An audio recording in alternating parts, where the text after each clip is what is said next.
ሰበር የቋጠሮ የክተተዋጅ ለሁሉም ሰላም ወዳድ እግር ኳስ አፍቃሪ እንደሚታወቀው ከዓመታት በፊት ያኔ በደጉ ዘመን አርሰናል እንኳን እንዲህ በስነ ስርዓት ቋጥረን ይቀርና ታዝባናት ቁጥር እምትዝረከረክ እምትሸነፍ ኮልኮሎ ቲም ነበረች። ዘመን ቂጣ ነው ይገላበጣል እንዲሉ አበው፣ አሁን ግን ለያዝ ለገናሽ አስቸጋሪ ክለብ ሆናብናለች። በመሆኑም ቋጥር ለሰላምህ የተሰኘ የቋጠሩ ንቅናቄ ለማወጅ ተገደናል። ዛሬ በካራባኦ ካፕ ፍጻሜ ከዚህ ጋር ላለው ጨዋታ ሁሉም ጸረ አርሰናል ደጋፊ ሕፃን አዋቂ፣ ሴት ወንድ፣ ሙስሊም ክርስቲያን ሳይል እጁ ላይ ባለ መሳሪያ ሁሉ እንዲቋጥር በአጥብቆ እናሳውቃለን።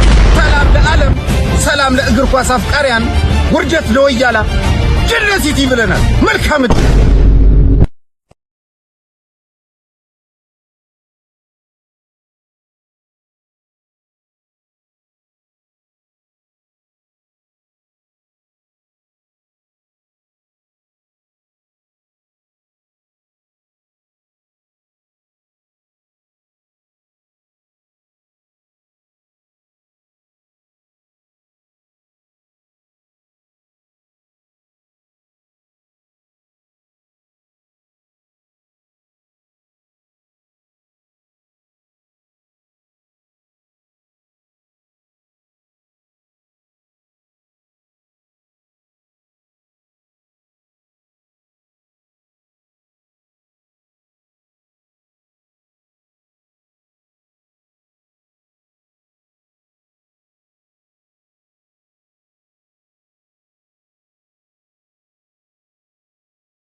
ጋይስ ዛሬ አብዛኞቻችሁ የምትጠብቁት ጨዋታ አርሰናል ከሲቲ ነው፣ የካራብ ካፕ ፋይናል ማለት ነው። እና የኔ ግን ማለት ነው የዋንጫ ጨዋታ በሉት። ዛሬ የዋንጫ ጨዋታ ይሄ ጨዋታ ነው። ወይ ሞታለው ወይ ኖራለው የሚባለው ጨዋታ ነው ዛሬ። ወይ ከመውረድ ማን እንደሚወርድ የትኛው ክለብ እንደማይወርድ የሚታወቅበት ቀን ዛሬ ነው። ዛሬ እኛ ቶተናሞች ተጫዋቾቼ ደማቸውን፣ ጉልበታቸውን፣ ሁሉ ነገራቸውን ለክለባቸው ይሰዋሉ። እኔም በቋጠሮ ደሜን ጉልበቴን እሰጣለሁ ዛሬ ለክለቤ ማለት ነው። በቃ ያቺ ኖቲንጋም ከቶተናም የሚጮቱበት ሰዓት ለኔ በጣም የጭንቀት ሰዓት ናት። ያቺ 90 ደቂቃ አላቅ ምን አይነት ሳስበው ገናውን በጣም ያመኛል። ገና ሳይደርስ ሰዓቱ ማለት ነው 11 ከሩብ ነው የሚጀምረው። እና ዛሬ ማን እንደሚኖር ማን እንደሚሞት የሚታወቅበት ቀን ነው እና ዛሬ ከአራቱ 3 ዋንጫ ይቀረናል። አንደኛው ዋንጫ ኦልሬዲ አሳክተናል። ቴክኒካሊ 2 ዋንጫ ነው የሚቀረው፣ ፕሪሚየር ሊጉንም ስላሳካ ነው ማለት ነው። በቡድን ይሄን ያህል ነው የምተማመነው። ገባህ? አሁን ብዙ ቋጣሪዎች ማለት ነው ምንድነው እያሰቡ ያሉት ቅስማችን እንደሚሰበር ሄደን ተሸንፈን ምናምን ነገር ሉዝ አድርገን ከዛ ሞራላችን ተነክቶ ፕሪሚየር ሊጉንም ሉዝ አድርገን ከዛ ሻምፒዮንስ ሊጉንም ሉዝ አድርገን ከዛ ኤፍ ኤ ካፑንም ሉዝ እንደምናደርግ እያሰቡ ሳን እየተመኙ ነው። ማሰብ ትንሽ ይከብዳል። እኔ ደግሞ እልሃለሁ በቡድኔ ምን ያህል ደረጃ እንደምተማመን ልንገርህ። አሁን ጨዋታውን ለመጀመር 4 ሰዓት ይቀረናል። ኦልሬዲ ዋንጫውን እንዳስገባ ነው ማለት ነው። ቴብላችን ላይ እንደደረደር ነው እነግርሃለሁ። ሁላ ፕሪሚየር ሊጉ ማለት ነው። ይሄን ያህል በቡድኔ የምተማመነው። ከጨዋታው በኋላ ይሄን ቪዲዮ ተመልሰህ ስታየው ደግሞ ማለት ነው ትቃጠላለህ። ጨጓራ ይላጣል ነው ማለት ነው። ላይክ አድርግ፣ ኮፒ ሊንክ አድርግ፣ ፎሎ አድርግ።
የካራቦ ካፕ ፋይናል ዴይ ዛሬ ወያለውን ማለት ነው ኳድሪፕል ምናምንም ከሚለው ዋንጫ ከአንደኛው ጥጉን አስይዤ ማስወጣበት ቀን ነው ማለት ነው።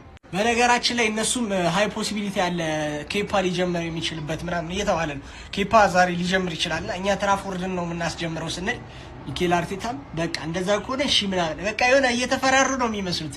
እኛም እናንተም በቤንች በሁለተኛ በረኛችሁ ነው፣ እኛም በቃ እሺ በሁለተኛ ለማንኛውም ፔፕ ይሄን ያህል ካራቦ ካፕ ጭራሽ የሚያስጨንቀው ዋንጫ ስላልሆነ ጀስት አርሰናልን ብቻ የመርቻ ጨዋታ ስለሆነ ምንም ኦቨርቲንክ ምናምን ያደርጋል ብዬ አላስብም ለካራቦ ካፕ።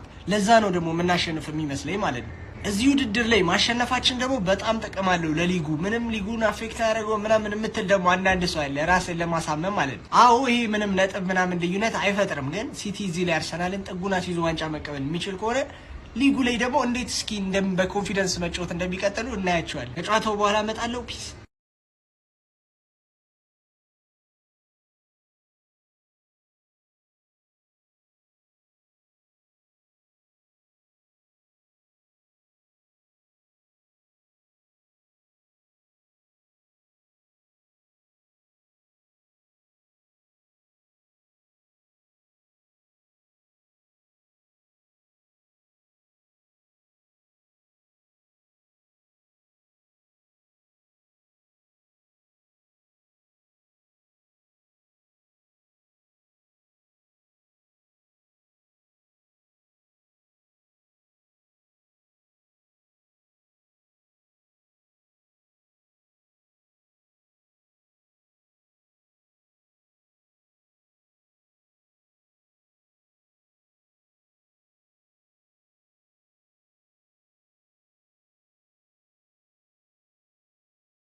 ዛሬ አርቴታ ኤፍ ኤ ካፑን ከበላ ክርስቶስ ነው ምላችሁ ፕሪሚየር ሊጉን በቃ እንደበላ አረጋገጠ።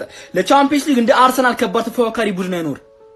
የዛሬ ዋንጫ ሞራል ነው የሚሆናቸው። በጣም ወሳኝ ዋንጫ ነው። ክርስቶስ ነው ምላችሁ እንደምታስቡት የኤፍ ኤ ካፕ ጸጥሎ ዋንጫ አይደለም። ጸጥ ብሎት ዋንጫ አይደለም። ለአርሰናል ሞራልና በቃ የዋንጫ ግስጋሴያቸው የሚጀምሩበት ቀን ነው ዛሬ። ዛሬ ሲቲ ካላስጣለ ምን አለ ትላላችሁ? ክርስቶስን ነው ምላችሁ ቻምፒየንስ ሊግም ሊበሉት ይችላሉ። እሺ ምን አለ ትላላችሁ? እኔ በቃ ፈርቻለሁ፣ ዛሬ ፈርቻለሁ። እናም ጨዋታው የምትመለከቱበት አፕሊኬሽን ቴሌግራም ቻናል ላይ ያለው ባዮ ላይ ሊንክ አለ፣ እየገባችሁ ማውረድ እና ይደረሳችሁ። ከባድ ነው።